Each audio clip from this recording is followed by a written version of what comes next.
Σίλβα. Καρακούνης.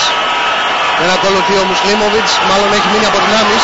Και ενώ πλασάρει ο Καρακούνης και στέλνει την μπάλα στα δίχτυα.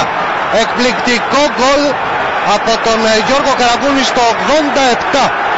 Ένα γκολ το οποίο ξεκίνησε και τελείωσε υποδειγματικά από τον αρχηγό του Παναθηναϊκού. Το βλέπετε να πανηγυρίζει με τους συμπαίκτες του. Έξω φρενών είναι ο Φερνάντο Σάντος.